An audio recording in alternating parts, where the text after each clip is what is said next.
Hey friend, welcome back to Bible Tract Echoes. I'm Micah McCurry, your host. Thank you so very much for tuning in again today. We are concluding our week of broadcasts for Bible Tract Echoes, and we're going to start a new one next week. Every Monday through Friday, you can tune in, same place, and listen in to what God has for us.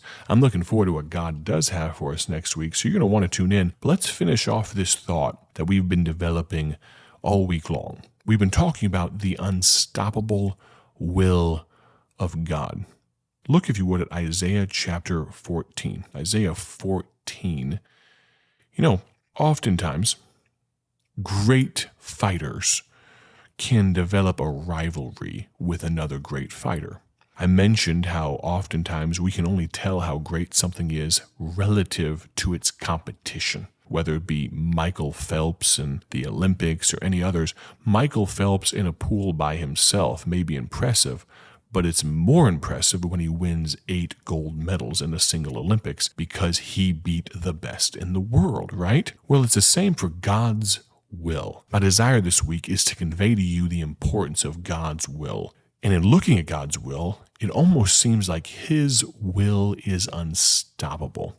Think of the Lord's Prayer, thy will be done. It's always done, right? Well, if it was, would we need to pray for it? I'll answer that question in just a moment. We talked earlier in the week about how God's unstoppable will overcame sin for us, overcame our separation from God. And lastly, we're going to talk about the fact that God's will overcame Satan. Isaiah 14:12. How art thou fallen from heaven, O Lucifer, son of the morning? How art thou cut down to the ground, which didst weaken the nations? I mentioned just a moment ago, great fighters can sometimes have a rivalry. And in boxing, sometimes there can be trilogy fights. You think Bo versus Holyfield, Ali versus Frazier, the fight of the century, or the Thriller in Manila. These great trilogy fights, 3 fights, and one comes out on top in the first fight, and the other one comes out on top in the second fight, and then they have that ultimate fight and to settle who is the greatest. Well, Lucifer has taken on God multiple times. Before time began, before creation, he tried to take on, at some point there, in pre-Genesis or right around there, Lucifer tried to assault the throne of heaven and say, I will. Well, that one may have been the first fight. I can tell you who won that one. There was another fight. This one a lot closer to the modern age, still 2,000 years ago. Remember Luke chapter 22.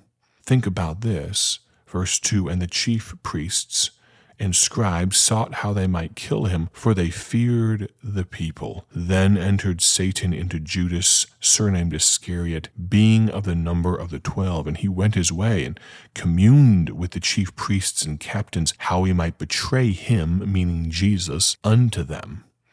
Think about Satan wanting Jesus dead. He uses everything at his disposal. He couldn't attack him on his home turf in heaven, so he tries to do so on earth. Well, he's the prince and power of the air. He has some special abilities here, right? He decides he's had enough of Jesus, and he decides to make his move, and he sees his opening. Jesus gets taken into custody. He is tried on trumped-up charges. He is sentenced, and the sentence starts to be carried out. Now, imagine Satan at this point. He's already tried to tempt Jesus with no success. He's done everything he can, and so he doesn't have his hopes up quite yet, but Jesus is beaten. He's whipped. He's punched. His beard is torn. Satan sitting back and watching. He's enjoying it, but he's still just waiting. Jesus carries the cross. He's nailed to the cross on Calvary. And then Satan begins to get a little excited. Jesus takes his last breath. His side is pierced. He's wrapped for burial. You can imagine the party plans that Satan has laid out. No celebration yet, though, because Satan knows Jesus prophesied and said in 3 days. So Satan watches the first day. No celebration, just waiting and watching. Can you imagine Satan biting his fingernails in anxiousness? The first day comes and goes. The second day now, and he's beginning to get a little antsy. He's thinking, if we can just make it just a little bit longer, I will win.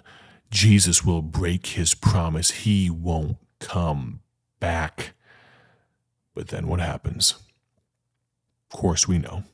The morning breaks on the third day, and God beat Satan again. You say, wait a moment. He beat him in heaven. Yes, there was that little scuffle in the garden, the devil trying to mess things up for the human race, but that might have been a skirmish, but not quite a full-blown struggle. Now we have the second fight. Satan tries to get the upper hand. Where's the third one going to be? Oh, the first one may have happened before time began, but the third one will happen when time ends. And Jesus will come out on top once again. 1 John 4:4.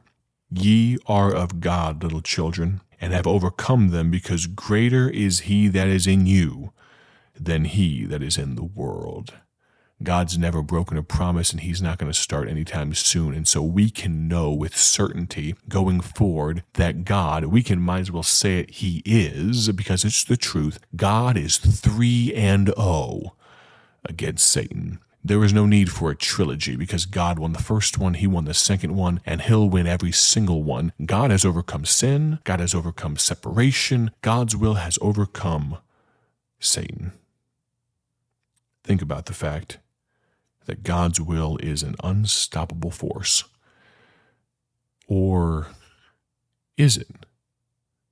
What if God's will had a defeat on its record? You know, there's something special about going undefeated. It's an interesting thing. Some boxers want to retire undefeated, and I understand it. To keep that, whatever it may be, 50-0 or whatever it may be, that's a cool thing. What about God's will, though? If it's not undefeated, is it as powerful as I've been making it out to be all this week? Well, what if I told you? What if I told you that the unstoppable force of the will of God wasn't actually unstoppable? You say, what are you talking about, Brother Mike? Are you questioning God's power? You know, you may have heard people ask, what happens when an unstoppable force meets an immovable object? Well, honestly, everything to this point has been introduction. You say, you spent 4.5 days introducing something? Actually, yeah. The next few moments are the whole message, the whole thought, and it can be summed up this way. There is an unstoppable force in this world that can only be stopped by one thing. Your own will is the only thing that can stop God's will. When the almighty will of God walks up to the doorway of your heart, you know what happens? He huffs and he puffs and he blows the door down, right? No, that's not the God that we know. No, the all-powerful, all-knowing God of the universe does what when he comes to your door? He knocks. Not loudly, not meanly, not rudely, just a quiet, polite knock. Revelation 3:20. Behold, I stand at the door and knock. If any man hear my voice and open the door, I will come into him and will sup with him and he with me. 1 Kings 19, verse 11. This is God speaking, and he said, Go forth and stand before the mount before the Lord. And behold, the Lord passed by, and this is God speaking to Elijah. The Lord passed by, and a great and strong wind rent the mountains. and break in pieces the rocks before the Lord. But the Lord was not in the wind, and after the wind an earthquake, but the Lord was not in the earthquake, and after the earthquake a fire, but the Lord was not in the fire, and after the fire a still small voice. God might use shock and awe to get your attention, but God will never force you to bend to his will. Do you understand that the only thing standing between you and God's amazingly powerful will, the best way to live your life, the only thing standing between you and that is a choice that you make? I can tell you about how powerful God is, about all the other contenders that God has flattened without even trying, but none of that matters because for you, you are the only thing that can stop him. We'll end with this. You know, in the late 1800s, trains were one of the main modes of transportation. And if you happened to be in South Africa in the late 1800s, and you were riding the Port Elizabeth main line there in South Africa, you just might see a crazy sight. There was a monkey, yes, a monkey named Jack that worked as a signalman. The railway, get this now, trusted a monkey to switch the levers that directed multi-ton trains. And history tells us he did a pretty good job of it. He kept the job for a little while. I don't know what they paid him in. Maybe it was literally peanuts. I don't know. But it's interesting. They could trust a monkey to direct traffic for trains, but sometimes we can't trust ourselves to make the right decision when it comes to God's will. I wonder, do you truthfully pray Matthew 6, 9 and 10? After this manner, therefore, pray ye, Our Father which art in heaven, hallowed be thy name.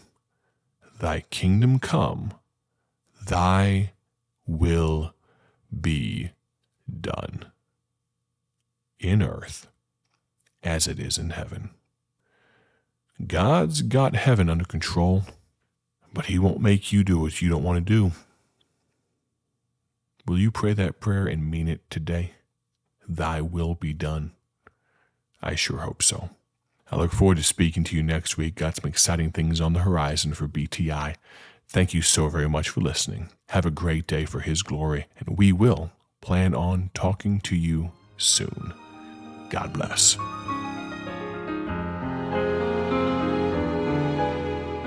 Thank you for joining us today for Bible Tract Echoes, a ministry of Bible Tracts Incorporated.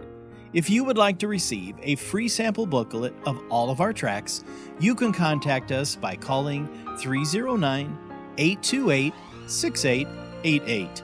That's 309-828-6888. Our mailing address is P.O. Box 130, Dwight, Illinois 60420. A faster way to contact us is to go to our website at BibleTractsInc.org. That's BibleTractsInc.org. There you will find more information about our ministry and details on how you can support Bible Tracts Incorporated. Thanks for listening, and may the Lord richly bless you as you serve Him.